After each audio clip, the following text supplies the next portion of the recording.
Quick, what does a blasting stone do?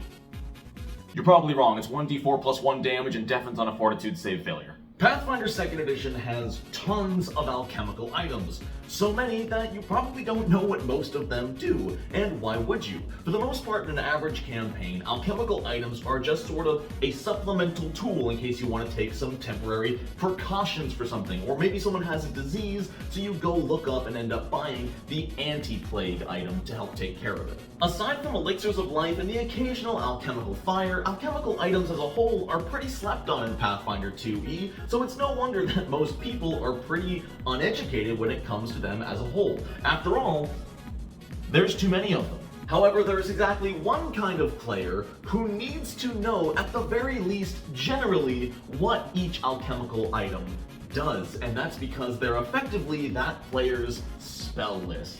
I'm of course talking about the Alchemist class, which I just made a deep dive class guide for not too long ago. I would highly recommend watching that video before this one, because this video is for those of you who are considering making alchemists but have absolutely no idea where to start.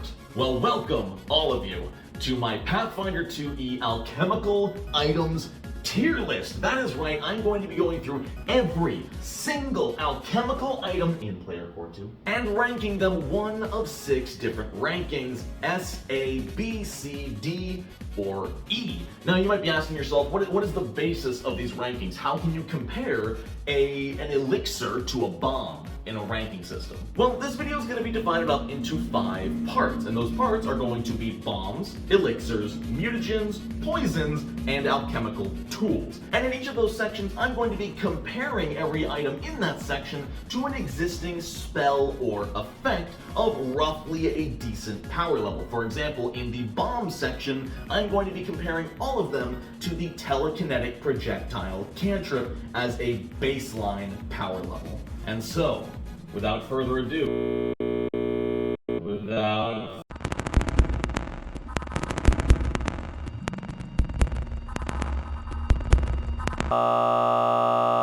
Alright, let's jump right into this, starting with alchemical bombs. Like I said in the intro, each section, so each type of alchemical item, is going to have a different game aspect that I will be comparing it to gauge its overall power and efficacy. For alchemical bombs, I'm going to be comparing them to the cantrip telekinetic projectile. This is one of the most popular and most reliable cantrips in the game. It does decent damage, and that's about it. So obviously bombs are going to get bonus points if they incur conditions, or they do persistent damage, or for a lot of them, the splash damage is going to be worth a little bit extra. So I'll be using telekinetic projectile just as a baseline of what a good amount of damage looks like at each given level. So let's jump right into bombs, starting with the acid flask. Right away, I'm pretty impressed by the acid flask. It does 1 acid damage, 1 splash acid damage, which, remember, splash damage also hits the original target, so that's a guaranteed 1 acid damage at least from the splash, and if it hits, 1d6 persistent acid damage. So you can look at this as 1d6 persistent plus 2 acid damage, guaranteed at least 3 acid damage. Comparing that to telekinetic projectile of the same level, which is going to deal about 7 damage on average. If you can roll high on the persistent acid and the persistent damage lasts at least 2 rounds, which I'm going to assume persistent damage tends to last at least 3 rounds. You think you need a 16 or higher to get rid of it, that's on average going to take 4 rounds to roll high enough. So we look at the persistent acid damage as an average of 3.5 damage for 3 rounds. That's about 10.5 damage plus the 2 original damage. That's 12.5 average damage compared to telekinetic projectile's average of 7. Granted, the acid flask is over 3 rounds, and only if they don't recover from the persistent, but I think the acid flask does really, really well. It can be held back by creatures that resist acid. However, a lot of creatures are also weak to acid, incurring even more damage. But how well does it scale? Well, first off, right away we have to give credence to the fact that flasks and bombs grant item bonuses to attack rolls, which means right away it's going to become more accurate than a spell attack roll with telekinetic projectile. Right at level 3, we see that the acid splash damage goes up by 1 and the persistent acid damage goes up by 1d6, which is nuts for persistent damage. At this same level, telekinetic projectile is only dealing 3d6, but this is now dealing 2d6 per turn. You know, if that lasts for 3 rounds, that just did 6d6 damage plus the initial 3. Now, at higher levels, telekinetic projectile definitely catches back up. The major acid flask at level 17 is only dealing 4d6 persistent acid damage, however we can't ignore that plus 3 item bonus to attack rolls and the 4 acid splash damage, which is basically negligible. But you look at this as 4d6 persistent acid damage for probably 3 turns, that is 12d6 over 3 rounds, compared to telekinetic projectile at that level, which would be cast as a 9th rank cantrip, dealing 10d6 up front. So I would still give the edge to telekinetic projectile at this point. 10d6 up front is definitely better than 12d6 over 3 rounds, but it's still pretty good, and if the enemy rolls low and doesn't get rid of that persistent damage, then the acid flask will out-damage telekinetic projectile, along with the plus 3 item bonus to attack rolls. I'm not going to put so much emphasis on the item bonus to attack rolls, because that's pretty universal for bombs, but I'm just hammering it home in this first item. I do think the acid flask is an A-tier alchemical item. Just about as good, if not a little bit better, than telekinetic projectile. It's just not entirely front-loaded. Alchemist Fire is almost the inverse of the Acid Flask, dealing base damage up front with then a minor amount of persistent damage. Right at level 1 it deals 1d8 up front, 1 persistent fire, and 1 fire splash. Not quite as good as telekinetic projectile in my opinion. Looking at 2d6 baseline, 1d8 plus 2 in 1 round isn't gonna come close to the average of 2d6. Well, I say that, but the average of 1d8 is 4.5, plus the 2 is going to be 6.5, compared to the average of 7 of telekinetic projectile. So never mind, my math is pretty wrong. They're actually pretty comparable. Now, the 1 persistent fire damage is nowhere near as efficient as the 1d6 persistent acid damage, but what's great about an alchemist is you can turn 1 acid flask, inflict that persistent acid damage, and then turn 2 alchemist fire. You've already got them with persistent damage, and this will actually stack a second type of persistent damage on top of them, and they're going to start taking upfront damage from your fire and then persistent damage from your acid, which is fantastic. So I think the Alchemist Fire on its own is pretty much a B tier item, especially when you look at the heightened versions. You know, the major Alchemist Fire is dealing 4d8 plus 4 persistent plus 4 splash, so effectively you can call that whatever, 4d8 plus 8, and then plus another 4 every single round, compared to telekinetic projectile dealing 10d6. So the average damage of the Alchemist Fire in 1 round is only going to be about 26 compared to telekinetic projectile's average of 35. Yes, the Alchemist Fire has that 4 persistent fire damage, but unless that's triggering a weakness, it's not going to keep up quite as much in damage as telekinetic projectile's upfront flat damage. Again, combined with other items and alongside that plus 3 item bonus to attack rolls, it's fantastic, but I would call it a B tier alchemical item, best used in junction with other items like the Acid Flask, where you've already got stacking persistent damages all accruing on the same target.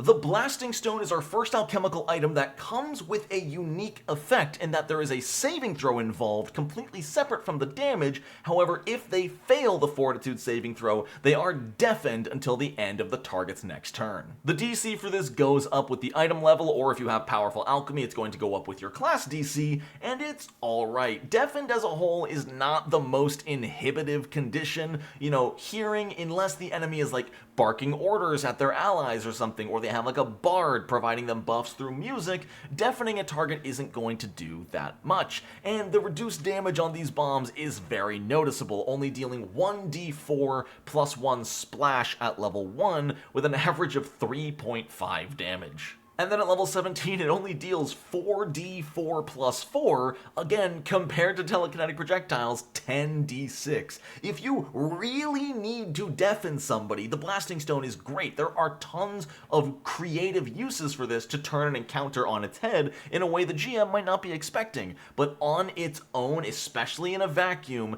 this is a D tier alchemical item. It would be higher if deafened was a better condition, or if it inflicted something like off guard as long as it would deafen. That would skyrocket this thing's efficiency, but as it stands, it is just not that good and relies on a whole lot of other aspects of the encounter to be useful. But that's not necessarily making it a useless item. I want to imply here that a low-ranking alchemical item will usually mean it is just situational. A lot of these items gain bonus points because they are just universally useful. The more situational something is, the lower its ranking is going to be, but it will still have its uses.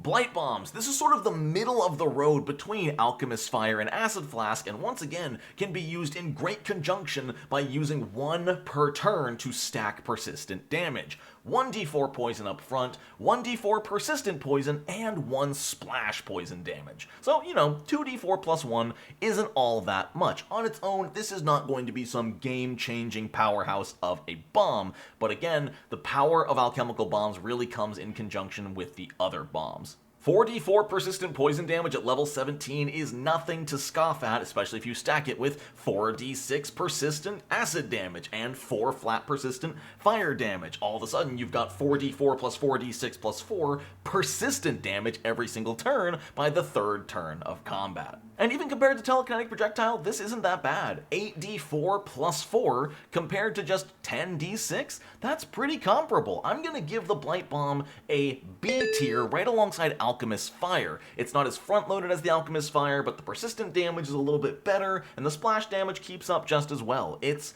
fine, and is best used in conjunction with other persistent damaging bombs. Now, Bottled Lightning. Do you remember what I was just talking about with the Blasting Stone? That, it would be cool if the target was off guard. That's the Bottled Lightning. Up front, if you just look at the stat block, you might think, why would I ever use this? 1d6 plus 1 electric damage. Whoopee. On a hit, the target is off guard until the start of your next turn. No saving throw, not until the end of their next turn, until the end of your next turn. You know what that means? Ranged attacks are now treating the target as off guard, including your next Bottled Lightning, meaning you can just shoot 3 throws all combat long with an increased accuracy after the first hit of Bottled Lightning, meaning as long as you hit, that target has a -2 to armor class for you and the rest of your party, and even activates sneak attacks for your ranged rogue. The damage is absolutely nothing to write home about, especially at level 17. 4d6 plus 4 compared to telekinetic projectiles 10d6 obviously does not even come close, but that guaranteed off guard is amazing. This is a lot more useful at low levels, as at high levels there's a lot more ways to cheat off guard. Rogues get things like gang up, but especially the lesser and moderate versions of Bottled Lightning, I would give those S tier. However, as the levels go on and you reach the greater and major, it would dip down to an A tier item, so I'm gonna call it what it is. It is an A tier. You know what? No. I would wager 80% of campaigns don't go past level 8 or 9, and I think that is where Bottled Lightning is at its strongest. I'm giving Bottled Lightning S tier. Do not sleep on this item. Even just having 1 or 2 on your Alchemist just to trigger off guard will make you everybody's best friend. Crystal Shards, our first bomb that is not available right at level 1, and for good reason. It comes with some pretty interesting splash damage. 2d4 piercing up front, 1 persistent bleed damage that also comes with a -5 foot speed penalty unless they spend an action removing the Crystal Shards, but that fat 4 piercing splash damage at level 4 is not bad. You've got 4 enemies all right next to each other. It doesn't even matter if you miss. That is 16 guaranteed damage. Sure, it's only 4 per target, but AoE damage is fantastic in PF2, and Crystal Shards is a great way. You know what I'll call Crystal Shards? It is the best second attack action you can take. You already have your Acid Flask in hand, you chuck that, 1 action, draw your Crystal Shards, -5 attack penalty, who cares? You chuck this down, doesn't matter if you miss, everything in the area is taking 4 piercing splash damage. A tier alchemical item. This one's a lot harder to compare to telekinetic projectile, and again, it really suffers at higher levels, not scaling until levels 12 and 18. I did get ahead of myself. I'm gonna say B tier alchemical item. From levels like 4 to 8, this is A tier and fantastic. After that, the splash damage definitely starts to roll back. The Dread Ampule. 1 action, 1d6 plus 1 splash mental damage. Not that much, so it better come with a really good effect, right? On a hit, the target is frightened 1. Just on a hit, level down your opponent 1 level until the end of their next turn. Frightened 2 on a critical hit. Now, granted, it has to be on a hit, so you can't just get away with some bonus splash damage for giggles. This is right alongside the Bottled Lightning. It doesn't give quite as much of an AC penalty as Off Guard does, but it does lower their saving throws as well as their attack rolls. 𝓤𝓚𝓘𝓣𝓒, again, amazing support item that if you can just hit a target with this every single turn, they're going to stay leveled down. You are basically making the encounter 1 level easier, granted only for 1 creature.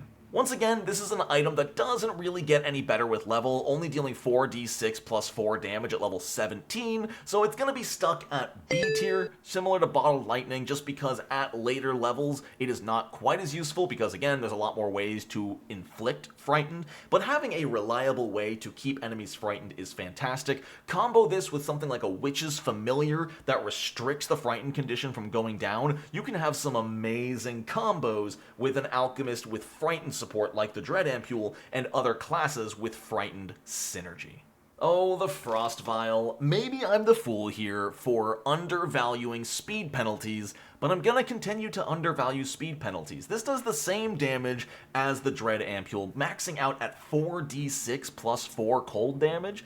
It does inflict a -5 foot speed penalty on a hit, which increases to -10 foot at level 3, and then doesn't increase till -15 foot until level 17, which feels a little bit long to wait, but overall, it's a very weak damaging bomb that just slows somebody down. If someone's running away, this might be nice to pull out of your back pocket, but if they're already running away, you probably might not be able to hit them already anyway. Unless you are specifically capitalizing on a cold damage weakness, the Frost Vial is just very, very inferior to a lot of the other options we've talked about so far. I do have to give the Frost Vial a C tier. It's not quite as weak and worthless as the Blasting Stone I said earlier, because lowering move speed is going to be more helpful than Deafened. You know, if it costs them an extra action to reposition on the battlefield, the Frost Vial was already worth it. So it's more useful, it's more averagely useful. I just think the damage maybe could have been D8s instead of D6s, and that might have bumped it up to B tier. The Ghost Charge. This is a fine item, however, it is also incredibly situational, even more situational than the Blasting Stone because it specifically deals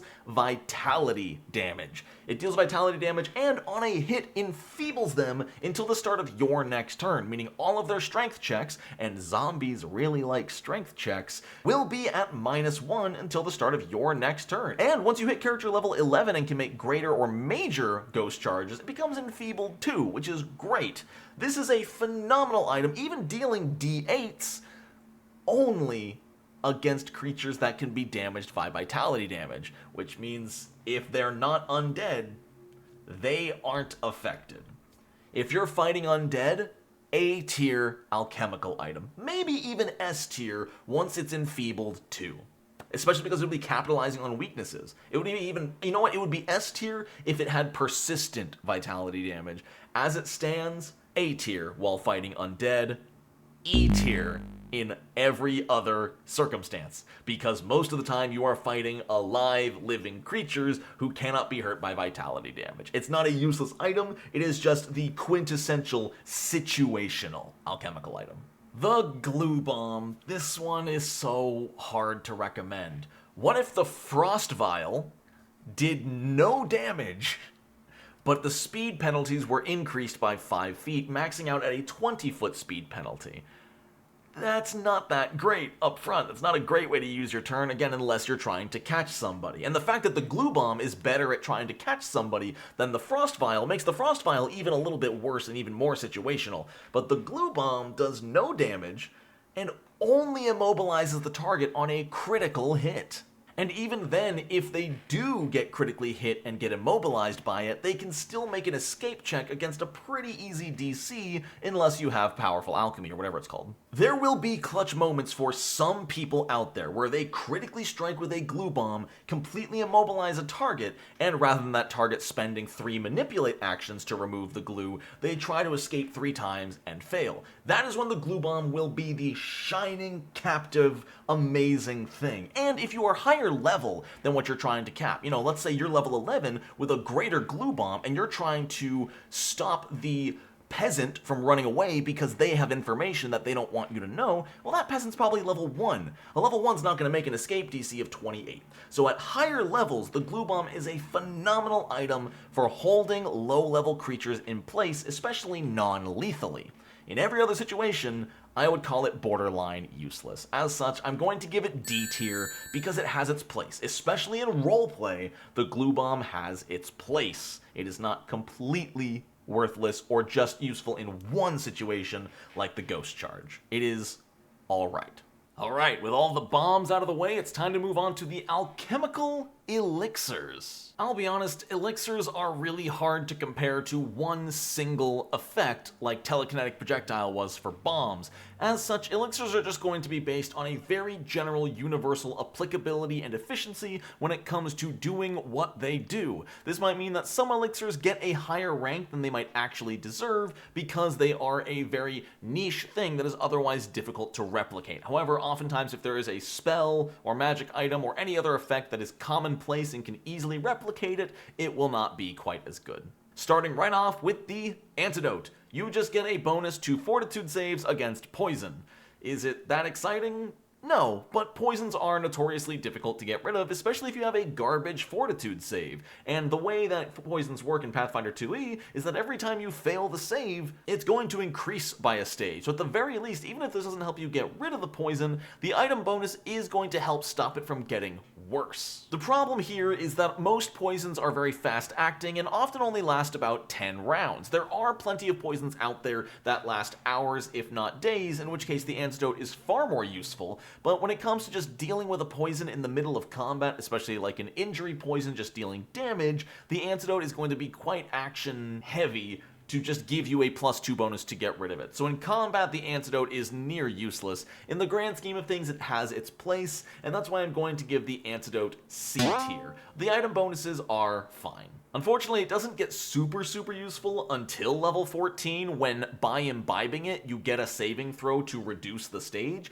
That's really good. I kind of wish it got that sooner, at least at level 10, because as it stands, it's sort of just like super guidance way down the line. It's still going to stay in C tier, but I should mention that it is worth taking an antidote if you are going into a fight that you know has poison, because it does last for 6 hours. If you know you're going to be fighting, I don't know, scorpions, then yeah, having everyone take an antidote ahead of time isn't a bad idea. Everything I said about antidote applies to anti-plague, however, anti-plague gets a D tier simply because diseases are so much more rare than poisons. They exist, there are even low-level creatures that give diseases, like some rats I believe can give a disease, as well as goblin pox. But overall, this is a very hyper-specific item bonus against a hyper-specific mechanic. The only thing that helps the anti-plague out is it does last for 24 hours, so it does help someone out, possibly on multiple checks against a disease, but I just think diseases are too rare for this to be that worth it, so I give it a D tier. It's situational. When you need one,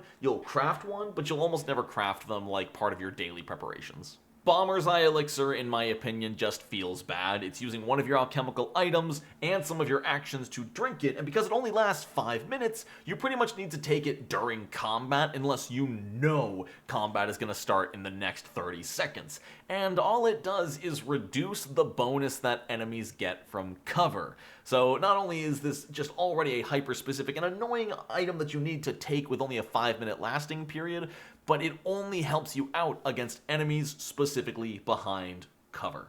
If you are playing in a game that is very hyper rule specific and treats allies and other humanoids as cover, I'm personally the kind of DM that doesn't worry about stuff like that. I think that can bog down the math a lot. It'll only come into play when people are hiding behind actual cover and walls and such, and even then, even as the level 4 item doesn't let you ignore the cover bonus. It only increases to -2 at level 14. Overall, this is just a hyper-specific item for a hyper-specific kind of bonus negation, and I just don't quite like the design of that. As such, I am giving Bomber's Eye E tier if you're in my kind of game, D tier if you're in the kind of game where every single humanoid counts as cover. Bottled Catharsis is okay. It's only used to get rid of emotion trait effects and the stupefied condition, which already, this is only helpful for your spellcasting friends, because you as the alchemist don't really care about the stupefied condition, you're not really casting spells, so it's fine. The counteract modifier is okay, but it's always going to be worse than a character with a spell at the same level. You know, you look at the +6 counteract modifier as a level 2 item, well, a level 2 spellcaster will have a +7 counteract modifier. And I think this is good design. You know, the alchemist is not going to be as good at getting rid of magical effects as an actual spellcaster would be who's designed for that. As such, it's an okay item, very, very niche in that it's only the stupefied condition, which isn't really ever going to hinder you that much. As such, I gotta give Bottled Catharsis. Do I give it an E tier? I think I do have to give it E tier in that even in the situation where it could be useful, there are better alternatives. Bravo's Brew, now we're talking about a really, really good alchemical item. Just by drinking this level 2 item, you get a permanent +1 item bonus to will saves for the next hour, and gaining an item bonus to saving throws is actually pretty difficult in Pathfinder 2e. Item bonuses to things outside of attack rolls and armor bonus are pretty actually kind of rare. So having an item here that can just give you +1 to will saves for a full hour is phenomenal. You know, you're going into a dungeon, you have no idea what you're gonna find, you know, prep up some Bravo's Brews, give them to your allies, you're all going in there way more protected, even a little bit more protected against fear. You know, if you end up fighting something like a dragon or anything with the intimidating presence or whatever it's called, that's phenomenal for the entire party to have to resist that debilitating effect. The scaling is alright, you know, at any level an extra +1 to something is always useful, and the ability to auto-crit save against fear effects at max the Greater Bravo's Brew is pretty dang nice, again, against things like dragons which are going to try to frighten you passively. Being able to just auto-crit that and ignore it, phenomenal.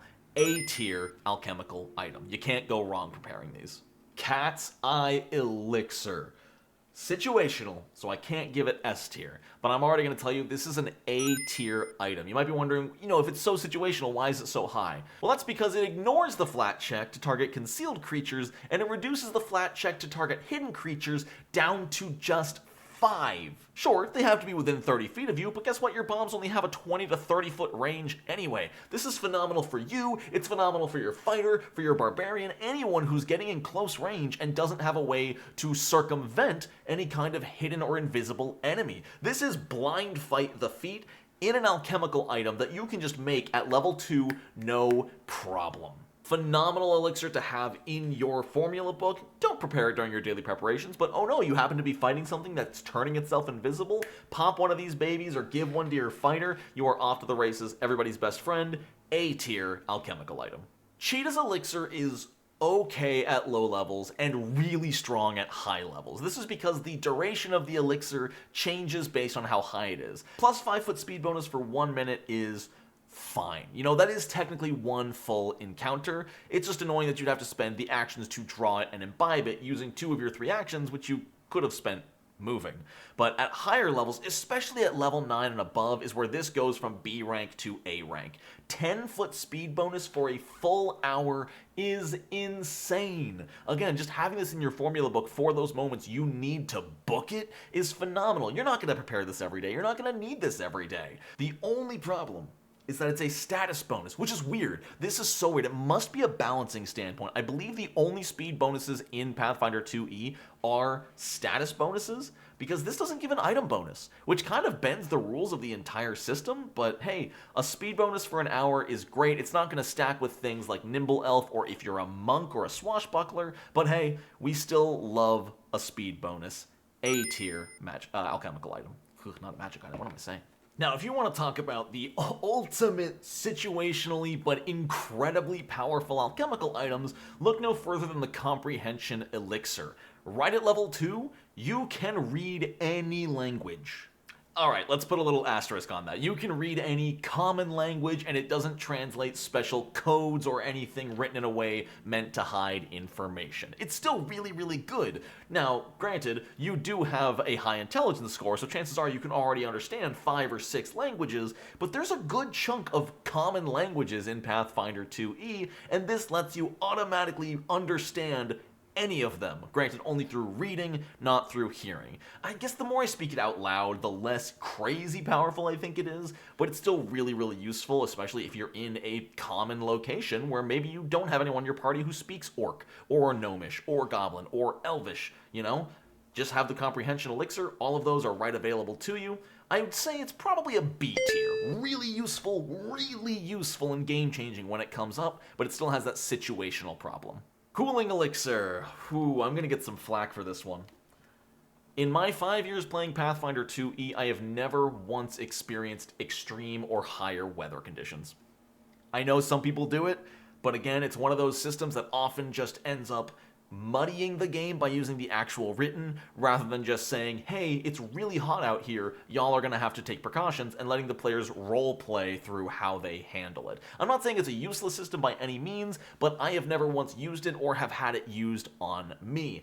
As such, the Cooling Elixir, very, very situational, and very situational for a specific type of table who uses the extreme heat and cold conditions. So I do have to give this an E tier. It's my personal list. If you do use it in your system, I guess I'll give it a C tier, just because it will be useful someday, I guess. Dark Vision Elixir. You get Dark Vision for 10 minutes or 1 hour or 24 hours. 24 hours, pretty sick, especially right at level 8. If you are somehow a Pathfinder character who doesn't have Dark Vision, this is fantastic. Hell, even if you only have low light vision, it's really good. I'd say it's not worth taking until the level 4 when it lasts for an hour, because 10 minutes of Dark Vision is so specific, but especially once you're level 8, if you have any party members, including yourself, who still don't have full Dark Vision, then you can just give them one of these, have them imbibe it, and then just get your versatile vial back over time. That's just phenomenal.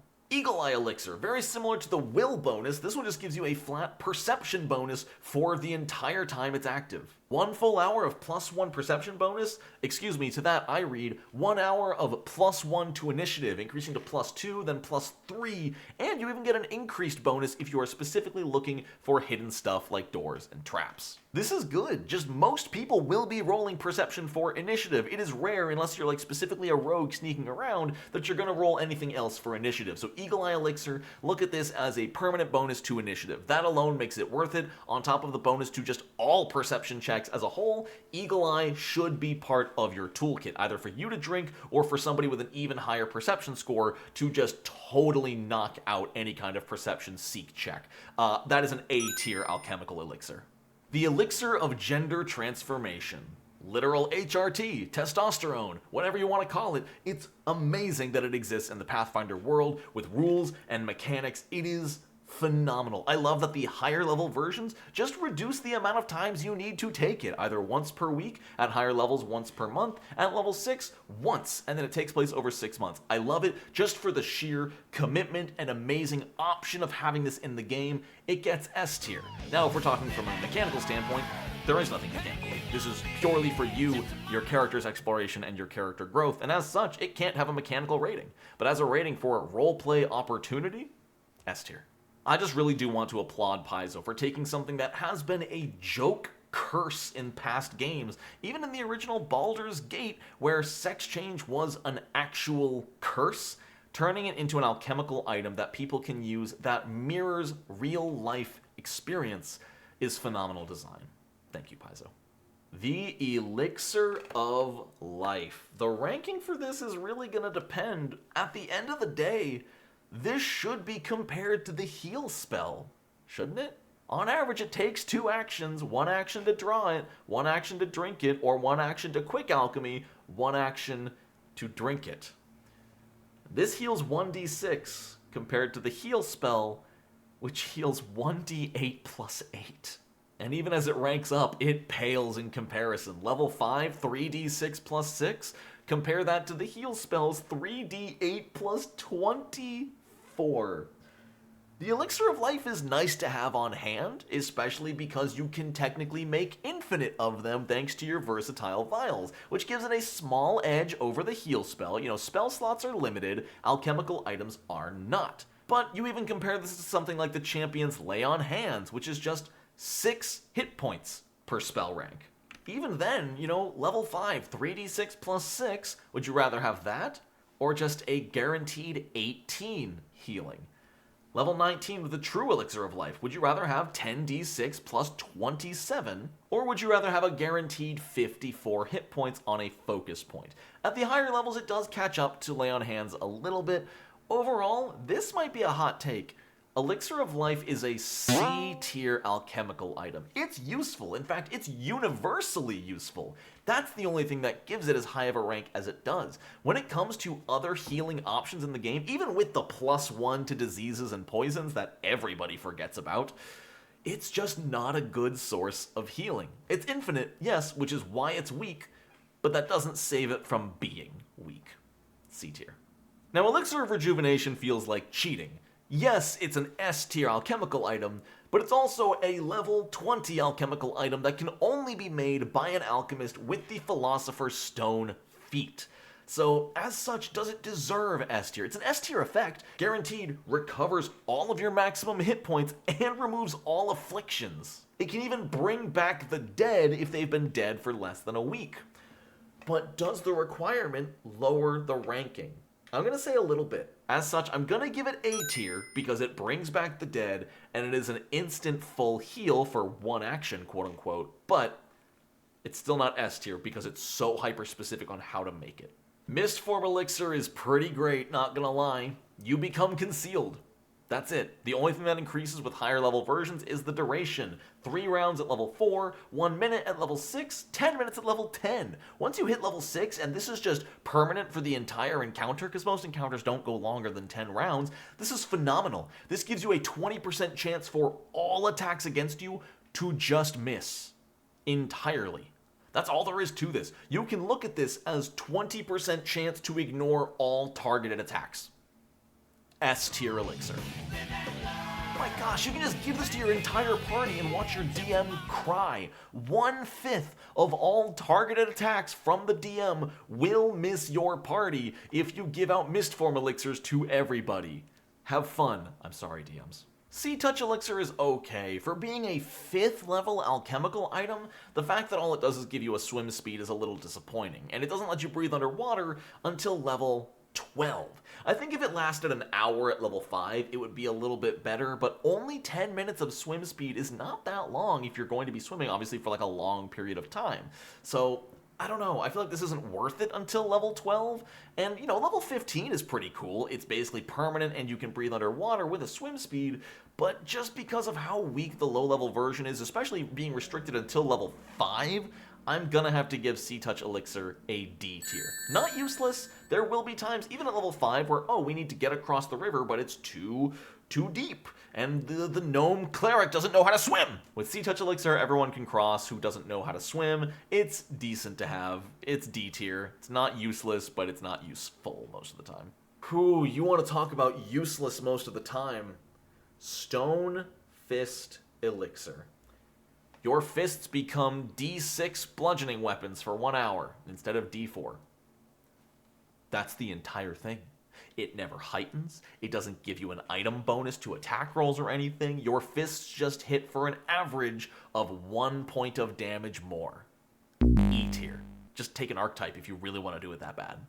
Surging Serum, very similar to the other one we talked about that counters Stupefied, is okay. This one is a little more common. Enfeebled and Clumsy especially are going to hurt you, the Alchemist, as well as a lot of other party members. In fact, Clumsy really hurts every single person in the game because it lowers armor class. Being able to counteract Clumsy, pretty great, not gonna lie. Once again, the counteract modifier is going to be lower than something like a Cleric using Sound Body, but overall, it's fine. You know, right at level 8, comparing it to a Cleric with Sound Body, they would have a +16 modifier compared to your +14. Once again, gotta give it some bonus points for being able to just whip it up at any time with Quick Alchemy, as long as it's in your formula book. It's worth having. And I should give this and retroactively the other one bonus points because this does not have a cooldown timer. You know, a lot of counteract effects will say cannot counteract the same effect for so much amount of time, but this one, if you've got 2 of them in hand, you can drink it, and then if it fails to counteract, you can drink another one. that does actually get this some bonus points. I think Surging Serum gets B tier, and I'm going to retroactively turn the Stupefied one. I think I gave it D tier. I'm going to give it C tier if I didn't already. Strictly because Clumsy and Enfeebled are more common, and especially Clumsy hurts you, the Alchemist, directly. So Surging Serum, B tier. The other one, C tier. Not useless at all. Really nice that you can sort of pound them back over and over and over again if you keep rolling garbage. Witch Warg Elixir. It's the exact opposite of the one that protects you from heat, but this one protects you from cold. What did I give the other one? D tier? E tier? I think I gave it E tier for my games, D tier for other games. Same for this one.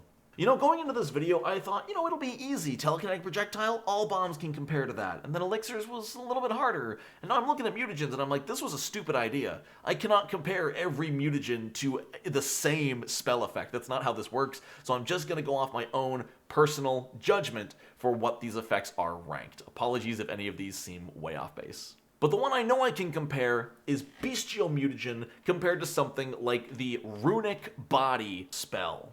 So let's look at this right away. +1 item bonus to attack rolls, 1d4 slashing damage, or 1d6 piercing damage, and that's it. You also get -2 to reflex saves and acrobatics checks.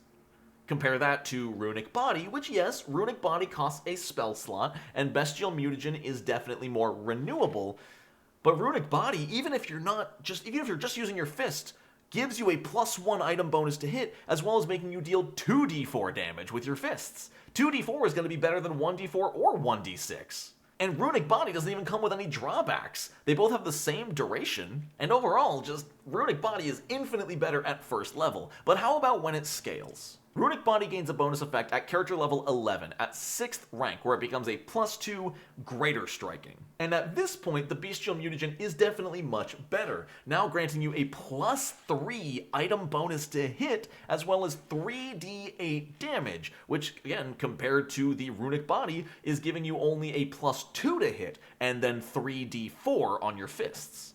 Additionally, at this level, Bestial Mutagen does last an hour, whereas Runic Body is still stuck at just 1 minute. I would say at level 11, Bestial Mutagen becomes fantastic, but it is held back by the fact that most campaigns don't go past level 10. So it's hard. If I was just looking at level 11 beyond, it would be an A rank mutagen, even with the drawback. However, because most of the time you're dealing with the low rank version of just the +2 to hit, which is good, that +2 to hit is really, really good, but then only 2d6 damage, 2d8 damage for 10 minutes, it's meh. I gotta give it C tier overall.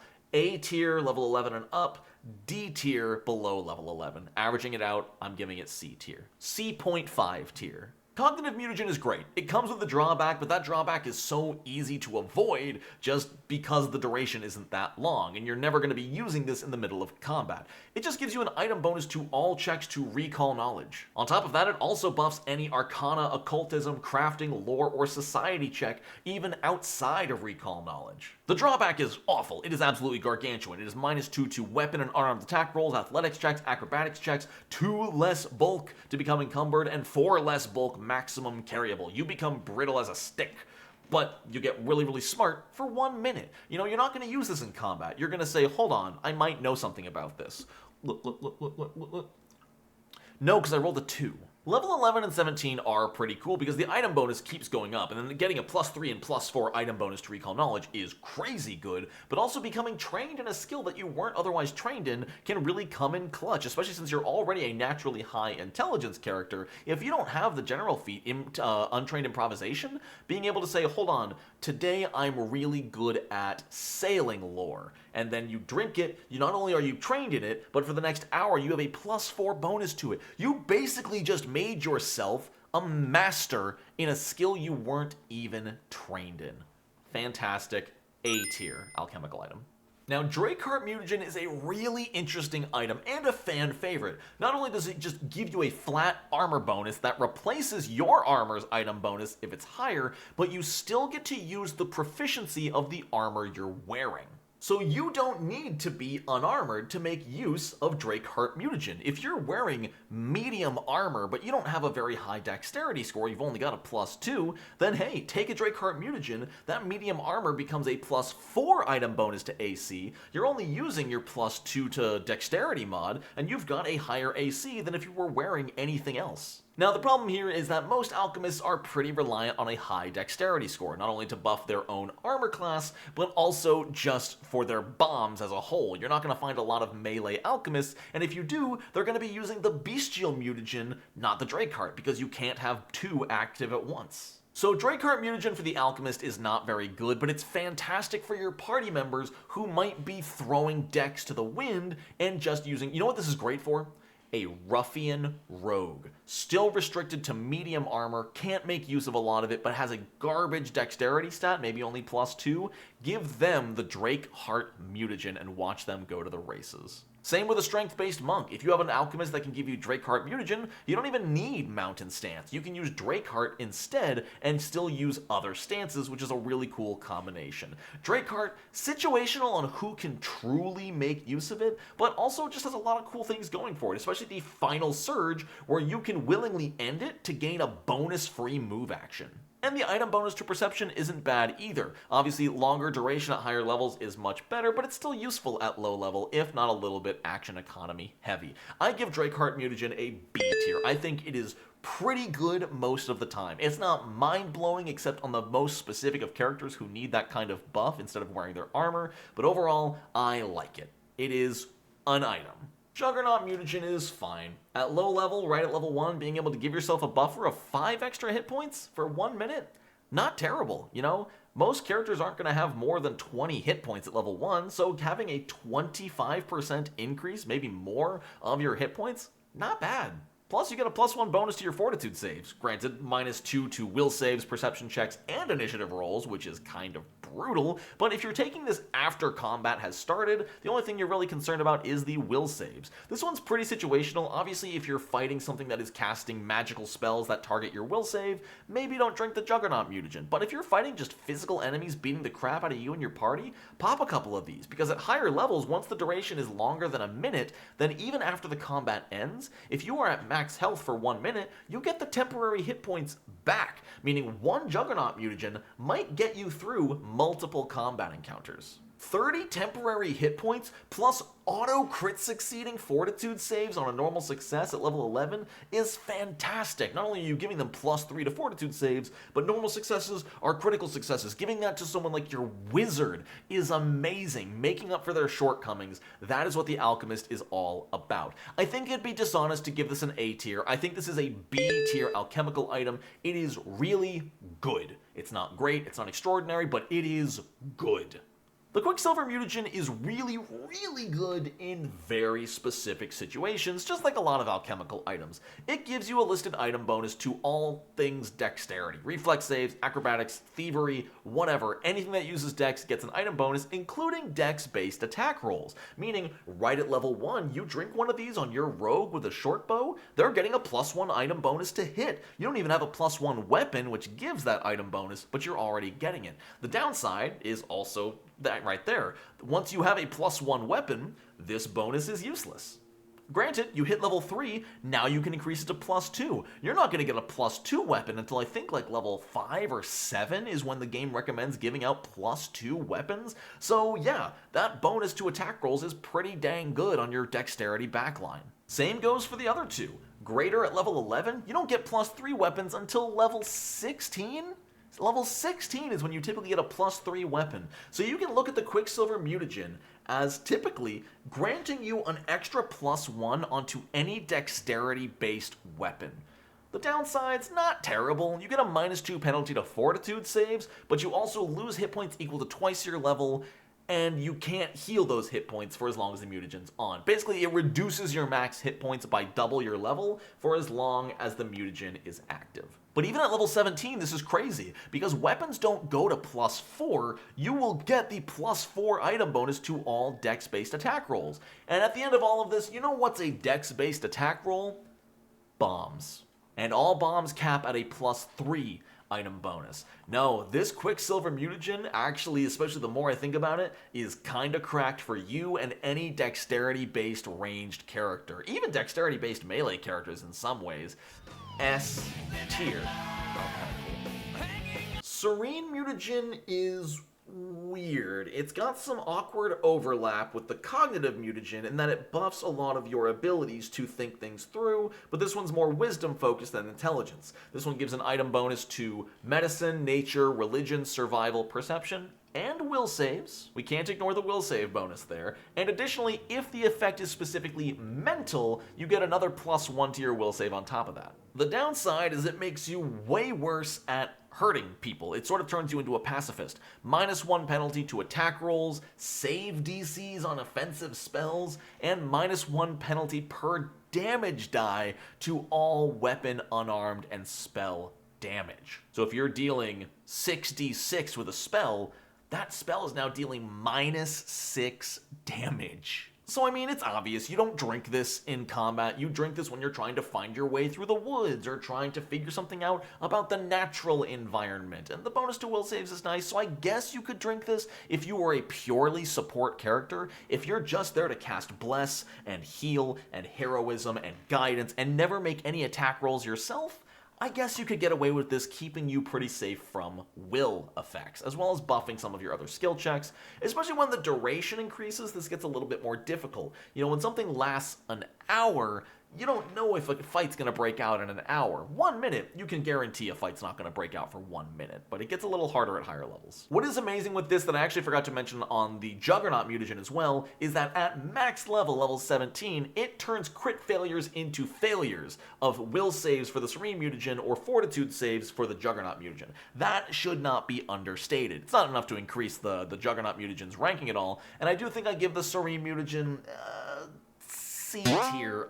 I wanted to say D, but I do think on the right character this goes kind of hard. You know, if you are playing a Chirurgeon Alchemist whose whole job is just a vending machine, run around, hand out items to people, giving yourself this bonus could be pretty great. I'm going to land it at C tier. 𝓤𝓐𝓘𝓣𝓒 mutagen. You get really good at charisma skills and then real dumb at everything else. In fact, you choose a skill that you're trained in and become untrained in it for the duration of the mutagen. Additionally, anytime you fail to recall knowledge, you automatically crit fail. But again, it's not the worst drawback because you just don't take that action while it's active. Otherwise, this is pretty simple. +1, 2, 3, and 4 to all of the charisma-based skills. Diplomacy, deception, intimidation, performance. That's about it. And you can't critically fail any of these. You can only normal fail. It's fine. Good duration on the higher levels. It's B tier. It's middle of the road. You know, if you are going to go talk to the mayor because something's wrong, you're going to drink this before you go in. You're not going to drink this in combat. You're not going to drink this and then try to recall knowledge, you know? It is good at what it does, and the drawback doesn't hold it back from that. B tier. Okay, moving on to poisons. What do you mean things look different? It's obviously the same recording session, and I have not skipped a couple of days and recorded this in chunks. Going into poisons, I really hate to say that they leave a lot to be desired. They have a lot of issues involving their application, their overall effects, and even things that should be exciting, like some of them being virulent poisons, which are harder to get rid of. The only ones that are available, I think, are level 17 and higher. So before we get into the poisons, let's go over the methods of exposure real quick, just so you understand what I'm talking about. Contact is obvious. If you touch a creature with the poison, they are subject to it. This also means they cannot be applied to your weapon because you would have to touch the poison to apply it to your weapon. Ingested is also not super useful outside of certain roleplay situations because it has to be actually ingested by the target for the poison to take action, whether that's poisoning their food or, I don't know, poisoning someone that you're torturing. Inhaled poisons are also really hard to use, and I actually have no idea how you're supposed to, because by activating them, they fill a 10-foot cube with a poisonous cloud, and anyone who enters that cloud becomes subject to the poison, including yourself if you're the one who opened it. So unless you can trick your enemy into opening an inhaled poison themselves, this has no actual use in a combat scenario. All it gives you is that if you spend an action holding your breath before you open the poison, you get +2 to your saving throws. So if you just have a last-ditch effort and need an inhaled poison to hit the enemy next to you, I guess that's fine. But also, activating it's going to be a manipulate, so if they have reactive strike, you're boned.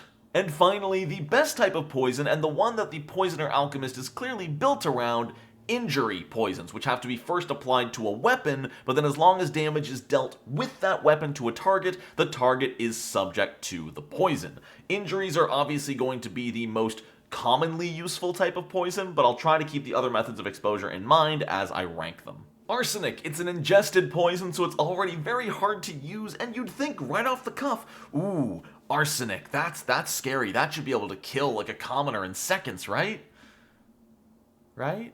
Well, it can. The average commoner has only 10 hit points, and if they fail 3 saving throws in a row against arsenic, they will probably die going off of damage averages. But otherwise, this isn't that useful, especially because it has an onset of 10 minutes. So someone's going to have to eat and ingest the arsenic, and then 10 minutes later, they'll start taking damage once per minute. If this is used on anything above level 1, it's pretty much worthless. If you can maybe manage to poison a target and then ambush them 10 minutes later, yeah, maybe they'll be sickened. That'd be kinda sick if you can start a fight and they're already sickened. But as an actual usable item, arsenic is E tier. I see no world where this is effectively used outside of some fun little roleplay. 𝓣𝓤's in pretty much the exact same boat as arsenic. It's ingested, it's got a 10-minute onset, it has some more fun effects, although the first stage is really weak, only inflicting dazzled for 10 more minutes. So let me paint a picture for you. You have to spike someone's drink with 𝓣𝓤. They have to drink it. 10 minutes pass, they fail their saving throw, they can't see very well. 10 more minutes pass, they have to fail another saving throw, then they get sickened and probably take an average of 3 damage. Then another 10 minutes pass. It has been 30 minutes now. 20 minutes of the duration, not counting the first 10 minutes of onset, and only now are they taking another roughly 3 poison damage, they are sickened 1, and confused. The confused is the fun part, because that means they're going to start swinging wildly at anybody around them. So if you can get somebody to stage 3 𝓣𝓤, that could cause some chaos and provide a good distraction. Maybe this one could be a little more useful in like an actual situation where you're maybe in a big noble party, you spike someone's drink, you're not going for the kill. Like arsenic, sure, arsenic inflicts sickened, but all it's doing is damage really. 𝓣𝓤, if somebody fails their saving throw at the party 3 times and they reach that confused state, yeah, that party's gonna go crazy and that'll be an amazing distraction. That, I guess, I'm gonna give to 𝓣𝓤, bumping it up to D rank, but I still wouldn't recommend it for most alchemists, again, outside of roleplay. Blackadder Venom, our first injury poison, and a really good time to explain why injury poisons really suck in Pathfinder 2e. So, to apply an injury poison, you need to spend 2 actions smearing it onto your piercing or slashing weapon, or the weapon of somebody adjacent to you. That's a big plus side. You can apply it to an ally's weapon, and if you're a toxicologist alchemist, you can apply it to your own weapon for a single action. But here's where the problem lies. First, you have to deal damage, meaning you have to succeed at an attack roll, or your ally needs to succeed at an attack roll with the poisoned weapon. You damage them? Cool. Now they get a saving throw. Oh boy, they failed their saving throw? 1d4 damage. In order for this to work, you need to poison the weapon, hit the target with a successful attack roll, and they have to fail their saving throw for an average of 2 bonus damage. Compare this to the bombs we talked about earlier with guaranteed persistent damage on a normal hit. There's no saving throw to avoid that. And even beyond that, persistent damage only has a 20% chance of going away at the end of their turn. Meanwhile, they get another saving throw against the Blackadder Venom, for example, every single turn. And let's find a random level 2 enemy to go against this DC 18 Fortitude save. I'm on Archives of Nethys here looking at level 2 enemies and their average Fortitude saves. +9, +9, +8, +7, +11, +11, +7, +11. All level 2 enemies, all with more than a 50% chance to just remove the Blackadder Venom. All it takes is 1 successful saving throw at stage 1 and it's gone.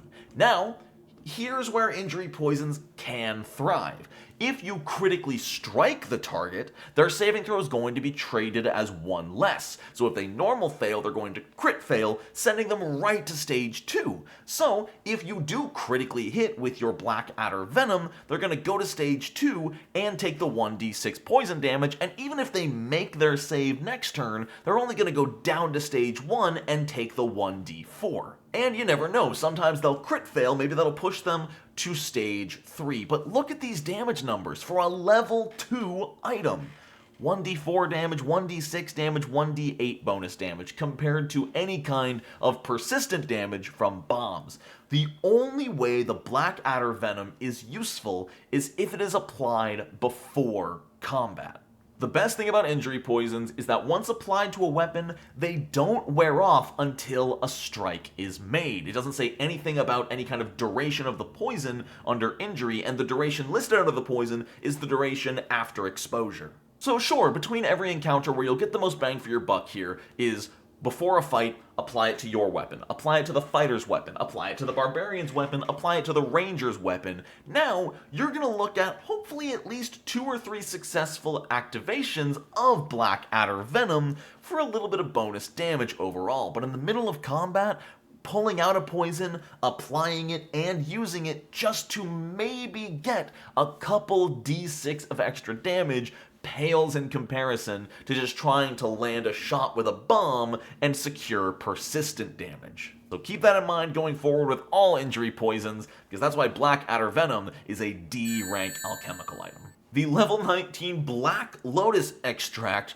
which gets you 3 mana of any color, which has the Virulent trait, which means in order to remove a stage of this poison, you need to critically succeed the saving throw. These are hard to get rid of, they're incredibly potent, and they're only at complete endgame, so it's hard to rank them well. Yeah, it's good. It has an onset of a minute, it's a contact poison, so if someone touches it at all, they're making a really high saving throw against a lot of poison damage and the drained condition. You know, if they are a level 20 creature and they touch this and fail their save, they're taking 20 damage plus 13d6. That's amazing. And the fact that it's virulent means chances are they're going to get affected by it.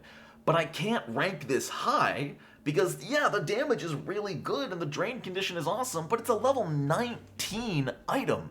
You can do so much more at level 9. What is a level 19 cantrip doing? Level 19 telekinetic projectile is dealing 11d6. Sure, it doesn't apply the drain condition, but it doesn't need to be touched. It doesn't take a full minute to take effect. Yeah, Black Lotus Extract, if you want to commit a murder and not get caught, sure. Sneak into someone's home, lace their bed with Black Lotus Extract, and walk away. Sure, that's fantastic, but I just don't see this item being useful. Maybe I'm just trying to think too much in a vacuum, which is hard not to do when you're doing a video like this, but Black Lotus Extract for a level 19 item is already so situational because of that contact tag. I'll be nice and give it a C rank because the damage is good, the drain condition is good, and the roleplay potential for a contact poison means you could get away with a lot of cool stuff, especially some like political subterfuge and whatnot, but overall, it's just not that great, especially for level 19. Blightburn Resin is almost the exact same thing, except it doesn't have the virulent trait and it doesn't have the drained condition, but it's level 11. I can't give this any higher for sure, and the fact that it's not virulent means it's even worse. The damage is fine, I guess, as long as they keep failing their saving throws. 6-7d6 damage every single turn. This is, if they take damage all 6 rounds in a row, that's gonna stack up. Sure, maybe you can leave poison somewhere at mid-game and come back and see a dead body. That'd be really, really satisfying as a player. But overall, D rank. Brimstone Fumes, I don't get it. This is a level 16 item that deals 7d8. Sure, it can deal it 6 times, but it has to be opened, it has to be inhaled, which means you can't be the one to open it unless you want to risk being exposed to this, but it's level 16. 7d8 isn't even that much damage. Again, if they fail 6 saving throws in a row, then yeah, whatever, 50d8 is a lot in theory, but this is level 16. Fantastic for taking out a bunch of weak enemies, I guess. I guess if you're level 20, you've got powerful alchemy, it's using your class DC, and there's a bunch of level like 17 mooks around, you know you can pass the saving throw, so you just pop this thing and hold it open, hold your breath, they all inhale it and die, I guess? But I don't know, I don't see the use of this. It's such a high level, it doesn't have a bigger radius, there's no feats to make inhaled toxins better, so I have to give this E rank. Inhaled might be the weakest version of poison, because unless you trick the enemy into opening it, you have to expose yourself to it as well. Oh, but it does give enfeebled. Cave worm venom, a level 12 injury poison, dealing 5d6. I guess that's a little bit more than the level 2 item that deals 1d6. It lasts just as long. It does inflict enfeebled against the right creature. I guess the enfeebled condition is nice. Again, if you can apply this before the fight to all your martial characters' weapons, including your own, and apply this over and over and over again, because if you do apply the same poison again, they do need to make the save or increase their stage. So maybe I've been underselling some of these by not considering the idea that you could multi-apply. You know, if you attack and then your fighter attacks and then your ranger attacks and they fail all 3 saving throws, then even before their turn has started, they are at stage 3. Or even if they only fail 2 out of 3, they're at stage 2, so it'll take a crit success to get rid of it. Maybe that's where poison shines, but it's still a lot of hoops to jump through for very little reward. Why jump through all those hoops to poison weapons and hit them and prey on saving throws to get 5d6 poison damage per turn, when you could just use a level 11 greater acid flask, which on a hit has a guaranteed 3d6 persistent acid damage, which you could even stack with things like the Blight Bomb and the Alchemist Fire. I just don't see how the toxins are supposed to keep up with the bombs. I guess the poisons have the ability of subterfuge and subtlety while bombs don't. That's absolutely fair, so maybe it's understandable that poisons should do less damage, but boy, in a vacuum, it's really hard to judge these well. With the idea in mind that allies can be all poisoned and stack poison up on the same target to increase the stages, I'm going to retroactively increase Blackadder Venom to a C tier and keep the Cave Worm Venom also at a C tier, especially because the enfeebled condition doesn't even get worse with higher stages on Cave Worm Venom. It's good, reliable bonus damage if you and your allies are all multi-stacking the poison. Just don't think you can get away with spending an action making poison, applying poison, and attacking, and think that'll be enough to keep the poison going. Because most of the time, the average enemy's gonna have about a 50% chance to resist your poison. 𝓝𝓞𝓥𝓘𝓣𝓒𝓗 Scourge, it's just another higher level poison. It's the exact same, just with higher damage dice amounts because it's a higher level. Now, this one is literally double the damage of Cave Worm Venom, so I guess I should rank it higher than the C rank Cave Worm. Yeah, that's probably, I'll give it B rank. I'm gonna be nice and give 𝓝𝓞𝓥𝓘𝓣𝓒 Scourge a B rank. I don't even know if it deserves it. It's just Cave Worm Venom, but double the damage. But sure, B rank. 𝓝𝓞𝓥𝓔𝓜 oil at level 3 has a bit more damage up front than the other poisons, though it has only a 4-round duration, meaning at the end of the 4th turn, it'll go away no matter what, and you do have to reapply it entirely, even if they were at stage 3. That being said, 4 rounds of poison's gonna stack up. Assuming they went from stage 1, 2, 3, 3, because you got really crazy lucky with saving throws, you're looking at 5d8 plus 1d10 plus whatever weapon damage you get away with. That's not bad. Even if they stay at stage 2 on average for all 4 rounds, 4d10, that's nothing to scoff at, especially at level 3. And this is all sort of quote-unquote bonus damage on top of all the weapon attacks. I think if you've got some martial companions to help you stacking with 𝓝𝓞𝓥𝓘𝓣𝓒 oil, I think that's a phenomenal option for a low-level toxicologist. I will give 𝓝𝓞𝓥𝓘𝓣𝓒 oil B rank because it is at least usable. Deathcap powder, it's a level 13 ingested that does damage and makes them sick. It's just super arsenic. D rank. Now, enervating powder is pretty cool. It is ingested, so it's hard to use effectively, but at least at stage 3, enervating powder inflicts full body paralysis. They're still going to get a saving throw every single minute, and they're going to have to fail enough to get to that point and take all the poison damage, which level 9, 11d6 is decent. My problem here is you would probably want to use this to paralyze someone you want to, like, I guess, kidnap or take somewhere to extract information out of them. But if they fail enough, they might just die if they're a low enough level. You know, if you're trying to kidnap a level 3 noble and they crit fail every single saving throw, over the course of the next 6 minutes, they're gonna take, what, 35d6 poison damage? I don't know if you really want your noble taking that much damage because they're not gonna live. And the problem is the paralysis, again, maybe if you can use this to set up a fight, you know, if you can sneak into enemy barracks, drop the enervating powder in like the whole barracks rations, if your DM lets you use it to mix it into an entire meal that can affect 10 people, then this gets great. I don't know if you would have to use 10 enervating powders. It doesn't really say, it just says an ingested poison is activated by applying it to the food or drink to be consumed by a living creature. It does say a living creature, so I imagine it would be implied that to affect multiple creatures you would need to use multiple powders. But yeah, if you're in a level 10 campaign and you've got this and there's a whole enemy barracks that you can poison, yeah, this is gonna go hard. If you can paralyze some of them, fatigue almost all of them to lower their saving throws, that'd be great.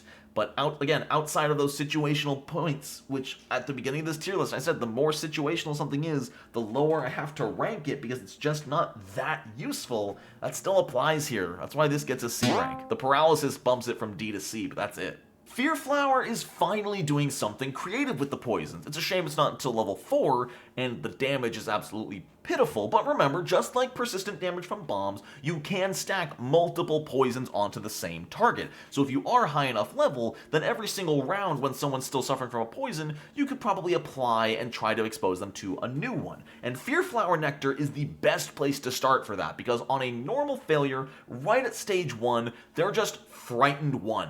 If they fail again, Frightened 2. If they fail again, Frightened 3. The best part of this poison, Frighten reduces saving throws. Their fortitude's gonna go down by -1 at stage 1, -2 at stage 2, -3 at stage 3. That's incredible. If you can keep a target at Frightened 3 with this, again, poison your fighter's weapon, poison your ranger's ammo, and you are off to the races. If you can hit the boss with this, get them to fail even 1 or 2 times, you've got the fight in the bag. That's amazing.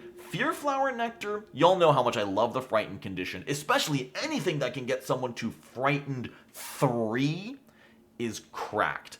A tier alchemical item. Oh, giant centipede venom. Pretty much the only poison option that a level 1 toxicologist is going to have access to. Do you like 1d4 damage at stage 1?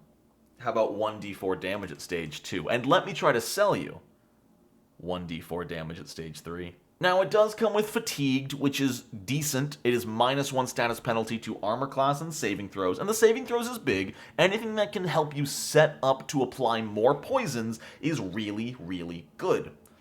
The problem with the AC penalty, like I said, it's a status penalty. You know what's also a status penalty? Frightened. You know what the most common condition applied in Pathfinder 2e is?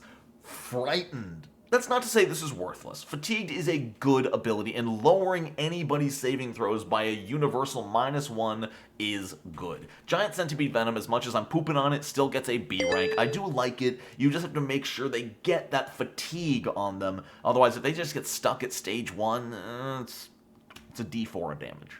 Giant Scorpion Venom, it's just Caveworm Venom. It's just lower level caveworm venom. It's D, C tier, whatever I gave it. It's C tier. These are so hard to rank because they're all so samey. Graveroot, decent damage up front. However, one thing is keeping it from being a higher tier. At its base, it only does 1d8 damage, but at stage 2 and 3, it applies Stupefied 1 and Stupefied 2. This is basically anti-spellcaster poison.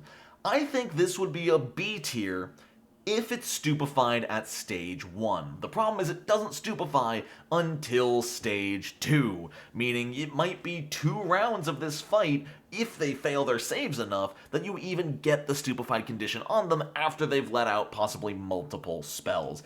If the stupefied was right on stage 1, I think this would be fantastic anti-spellcaster tech. The damage isn't bad, especially for level 3. D8, D10, then 2d6, those are good amounts of damage. Nothing mind-blowing, but they're okay.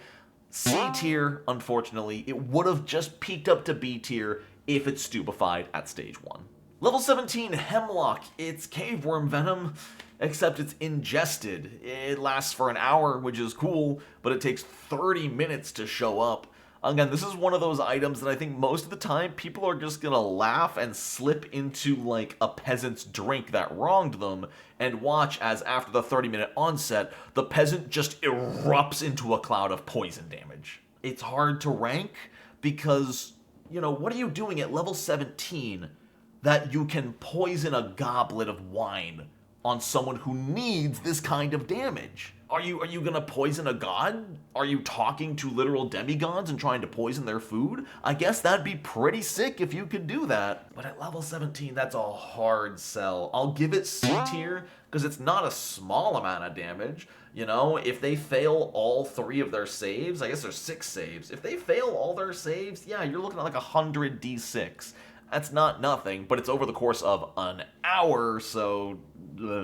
King's Sleep. Alright, we finally get to play with another virulent poison, and it's level 18. So King's Sleep is a very interesting item. Once again, it is used for pretty much strictly roleplay purposes. It's ingested, but it's also a very unique poison in that it is, to my knowledge, the only permanent poison. As long as the saves keep getting failed, it does not have a duration.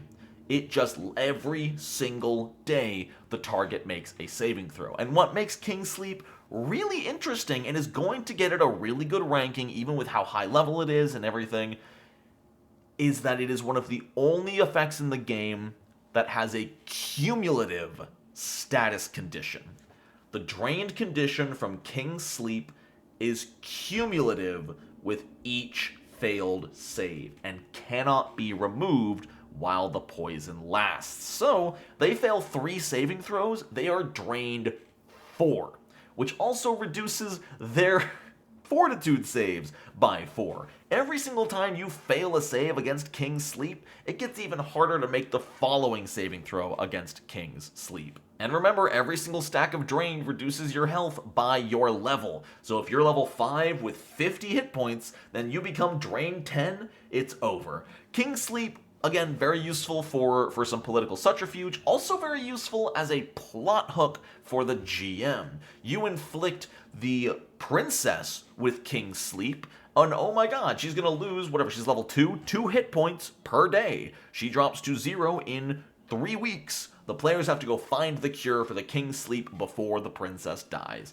That's a cool idea, it's a lot to play with, not super useful for the player, but just for its overall permanency and power, I do give it an A tier.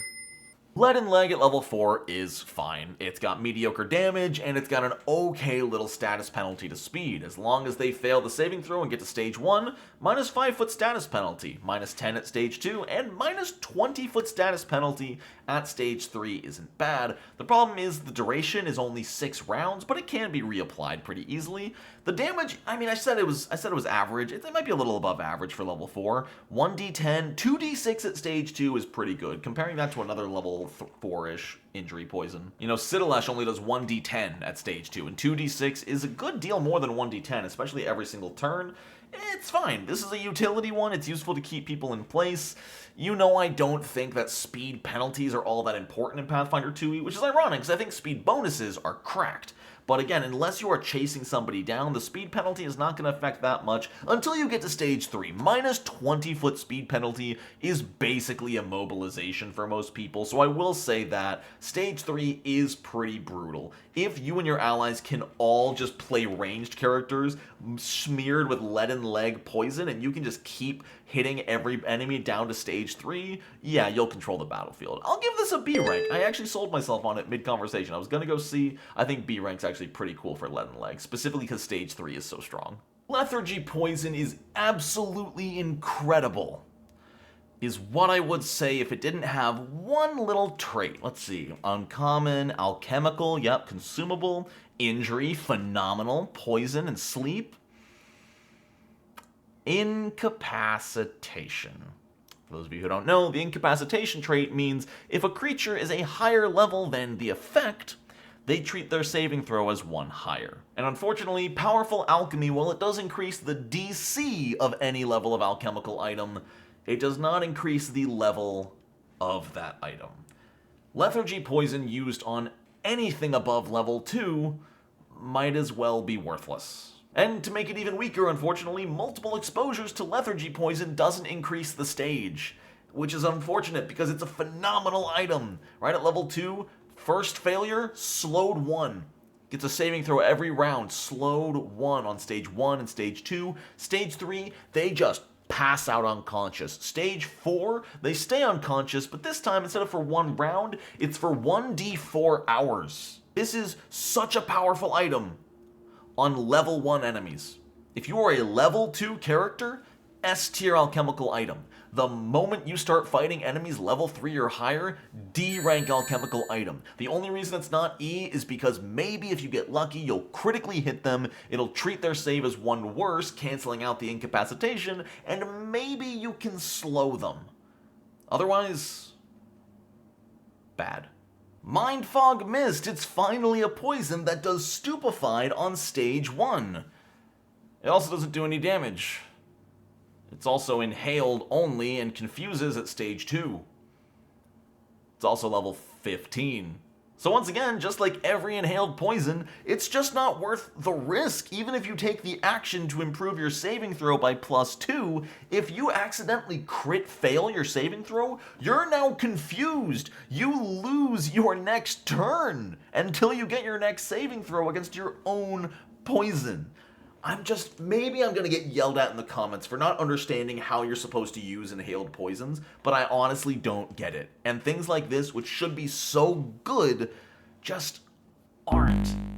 Because you can fail your own saving throws just as easy. Nethershade at level 10 is fine. It's a really cool concept in that it is oil from the netherworld, so it deals both void damage and poison damage.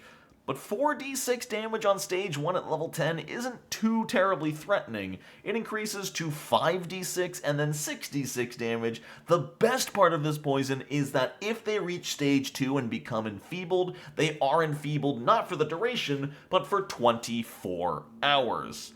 So if you can get a target to stage 3, like an ogre or something huge with a massive strength modifier you're fighting, and you can just get them to stage 3 for even 1 round, they will basically be permanently enfeebled for the entire fight. That's not bad. It's gonna save Nethershade, it's gonna get it to C tier. I don't think it's that crazy reliable compared to some other things. The damage is middle of the road, I suppose. It's hard to tell what's good poison damage, honestly. But it's a good little follow-up, it's good situational if you're fighting something strength-based, or if you've already applied multiple other poisons, you can throw this one on the pile, because that's where poison is going to shine, especially at higher levels, is applying as many different injury poisons as you possibly can. Nettleweed Residue, it's another contact poison that just deals damage every minute for a while. It does a good chunk of damage if they fail all their saving throws, but it's still a contact poison with an onset of 1 minute, so it's a roleplay poison. I gotta give it D tier. It's just so situational. Slumber Wine. This is literally Sleeping Beauty. Anybody who becomes unconscious because of Slumber Wine cannot wake up by any other means, and no longer needs to eat or drink. The only way they can recover and wake up is to get rid of the poison. The cool thing is that it's not incapacitation, so even though it is just ingested, if you can get a higher level creature to fail their saving throw against this, you can just knock them out. And technically, you can just murder them. Wait, hold on. I don't even care, because with Powerful Alchemy, you can increase the DC to whatever level you are. If you and the party are, like, in a castle run by, like, a level 16 storm giant, and you can sneak this into their wine, and they fail their saving throw after 1 hour, they are now unconscious for 24 hours, and can't wake up by any means. You can just kill them. If you're level 12, you can just kill any enemy. And they can't wake up no matter how much damage you do. That's S tier. Whoa. Whoa, wait a second. This might actually be the most broken item in all of Pathfinder 2e. Now, the hard part, obviously, is getting them to fail the Fortitude save. You know, if you're level 12 and they're level 15, you know, DC 32 for level 15 is going to be a child's play. But they might nat 1. And that can, this is power word kill, but slow. This is really slow power word kill with knives and bullets, and they're asleep and they don't wake up. Wow. Spider root is... I don't even know how to rate this. It's a contact poison, so it's not supposed to be used in a combat setting, but it's clearly designed for a combat setting, because each stage deals poison damage and clumsy, so why would you need to inflict clumsy if you're not actively in combat? I guess if you wanted to poison an acrobat so that they get clumsy, which lowers their dexterity, which lowers their acrobatics, so they fall off the high wire, but just... I don't get it. Like, why would you ever use this instead of nettleweed residue? They're the same item, except this one makes them clumsy. That's it. They are the exact same item, except this inflicts clumsy. So, again, maybe there is a big set of players out there who are really good at setting combat up with, like, a really high stealth alchemist who can sneak in, rub contact on things that the enemies are going to touch, and then back off, let the enemies touch them, wait 2 minutes to see if they progress to a stage, and then attack them? I don't know. I've never seen any point of play in Pathfinder where this would be super useful. I do think they have their moments, and a really creative role player could make great use out of contact and ingested poisons, but they're very hard to use, and the payoff is okay. I gotta give this a D tier strictly because it's a contact poison that only lasts for 6 minutes. Spider Venom is a pretty good level 5 injury poison. The damage, honestly, is really low for level 5, only dealing D10, D12, then 2D6, but inflicting Sickened right at stage 1 is phenomenal. Sickened does not go away on its own. You need to make a fortitude save to get rid of it yourself. I'm actually curious to know, it doesn't quite explain, if the Sickened condition goes away with the duration. When the poison wears off, does the Sickened wear off? Or do you have to get rid of it the way you normally get rid of Sickened? Because by definition, Sickened does not go away. I think, unfortunately, it does go away with the poison, because you can see something like 𝓝𝓚 specifies enfeebled lasts for 24 hours, but enfeebled is a condition that needs a duration. Sickened doesn't. So I think that's really up to the table. And I'm curious what you think, if it would be overpowered if Spider Venom makes them sickened until they vomit the venom back out using the upchuck action. That's a real thing. Because then this goes crazy. I'll say, if the sickened condition goes away with the poison, it's B tier. It's still very useful. If it sticks around after the poison wears off, this is an A tier alchemical item. Now, Tangleroot Toxin is what you want to see out of a contact roleplay poison. It's honestly a shame it's level 7, because it doesn't do crazily that much. It's a contact poison, so if they touch it, they're exposed to it. They fail their saving throw. They're clumsy 1 and a 10-foot status bonus to their speed. They're basically drunk. At stage 2, it's a 20-foot status bonus. Stage 3, 30-foot status bonus. They can't move. They're like doubled over. Their like head is spinning. They're clumsy. They're off guard. That's amazing if you can like put that in, or like on someone's drink handle, or like in their bed. You wait for them to go to bed. You wait 2 minutes. You see them exposed to it. You see it happen. And that's when you jump in and you interrogate them, or you capture them, or whatever. That's phenomenal. It doesn't do damage, so this is amazing on low-level NPCs if you need information. I wish there were more poisons that were useful in subduing, not murder. Tears of Death, our big, virulent, level 20 contact poison. It paralyzes at stage 1, which is kind of crazy. You know, onset 1 minute, you're poisoned, and you're paralyzed right away, you know, and you're taking a bunch of damage. Every single minute, you have to make a saving throw, 10 rounds of this. Even if every single round stays at stage 1, which isn't really possible, that's 200 d6. You know, that's kind of hilarious to think about. It's fine, you know, it's just a lot more of that contact, roleplay, paralysis, poison. I guess you poison anything with this that has less than 200 health and is lower than level 20, it's probably dead. Oh, right after rank it. It's level 20. All it really does is damage and paralysis, which is cool. I guess it doesn't have the incapacitation trait, but again, it's contact. I'll give it B rank because it doesn't have incapacitation, but still being level 20 means it's almost useless for people. Now, Wolfsbane is super cool because it's got more flavor and interaction than anything else on this list so far. Specifically, if you are currently suffering from any kind of lycanthropy, if you are a were creature of any kind, and you survive all 6 minutes of Wolfsbane, you are cured of your lycanthropy. You are no longer a were creature. And specifically, you have to survive stage 3 of Wolf's Bane, meaning if you would go through 3 failed saves, that's going to be 12d10 poison damage, and then at least one more crit save would be another 3d10, so that's 15d10, and then you have to save one more time. So 15d10 damage. That's a lot of damage. You would need a healer on hand, which is cool. You know, if you are going to try to assist a were creature in fixing their lycanthropy, I love the idea of having a healer on hand, casting heal every minute to repair the damage done. Super cool, super neat. Damage-wise, it's not terrible. It's ingested again, which is hard to do, but for level 10, you know, dealing 3 or 4 d10 every minute is kind of cool. It's so hard to rank something that does damage over minutes.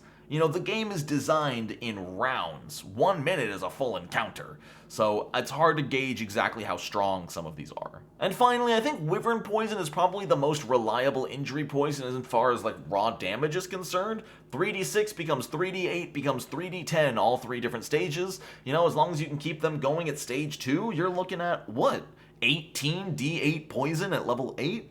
That's cool. You have to keep them there, which is the hard part, but again, you load up all your allies' weaponry with Wyvern Poison, you can do some pretty nasty damage right away. Overall, I'd give Wyvern Poison a B tier. It's a very reliable poison. Alright, we're gonna lightning speed run this because the alchemical tools are all weird, they all do something a little bit different, and I'm just gonna speed through this because most people don't care about these items. Absolute Solvent, it dissolves glue. That's the item. It also specifically dissolves the everlasting adhesive and is the only way to get rid of that. It can also attempt to counteract specifically any other adhesive like a glue bomb. The counteract level and modifier goes up with level. This is so situational. Like, where do you even get glue in Pathfinder? E tier. It's one of the most niche items in the entire game. Everlasting Adhesive, you can cover up to 1 square of area with this, and by spending 1 minute activating it and applying it and attaching it, you can fuse 2 objects together permanently that require a DC 50 athletics check to peel apart. This is actually pretty great. A line that I don't think was necessary, and I think heavily limits this as written, is the adhesive can only affect creatures if they're willing. What do you mean by that? If there's 2 unconscious orcs and you rub the adhesive on their backs and hold them together while they're unconscious for a minute, you're telling me it's not gonna work because they're not willing? Let us glue orcs together, Paizo. B tier alchemical item strictly for the funny. Forensic Dye, a level 1 tool that you insert any kind of material into. Blood, hair, skin flakes, a scale, and you mix it up into it. Now at any time you can activate this dye and it will stay potent for 10 minutes. And if you spend a minute brushing it onto something, it will glow if it matches. So if you put someone's blood into the forensic dye and rub it on a blood stain in a crime scene, the blood will begin to glow if it matches the blood in the dye. This one's honestly super cool, and I love this kind of like investigative item. That's a solid B tier for me. Ghost ink. It is a special type of ink that is invisible unless it is heated by a flame, or if somebody can roll higher than a 25 perception check, which honestly isn't that hard. Though it does say DC 25 just lets you detect the presence of the ink, I don't think it lets you actually read it. So it's pretty cool. It's a C tier alchemical item. It's not that useful, but it's really, really fun if you need to pass messages back and forth. Glow Rod. It's a 6-hour torch. C tier. Matchstick. It's a match! Like a literal... D tier. Philosopher's Stone. I talked about it in my Alchemist guide. If you want to know my thoughts, click here. It's too complicated. Silver Salve. For the next hour, 1 weapon or 10 pieces of ammo are treated as being silver. For being level 2, that's actually pretty freaking sick. B tier. Skin Stitch Salve, an amazing item that can be used one of 2 ways. It can either be used when administering first aid to grant you a +2 to the medicine check, or just use a flat +13 if it's higher than your own bonus, or if you are treating wounds or battle medicine, you can do this as a free action and it gives you that +2 as well, and it turns a normal success into a critical success. That's actually phenomenal. The hardest part is you do need to be having it in one hand, but if you've got battle medicine on your Alchemist, having a Skin Stitch Salve around ain't bad. You pull it out and then you also just 1 action battle medicine, boom, use the Skin Stitch Salve, +2, and if you succeed, that's 4d8 heal. Well, you're level 7, so you better be master in that if that's your goal. That's huge healing. I honestly just wish this was a lower level and had lesser and greater versions of it, because that would be so nice at low level. It wouldn't even be broken. It's a consumable item. Being able to auto crit succeed treat wounds is awesome. A tier alchemical item. Smoke ball makes smoke. C tier.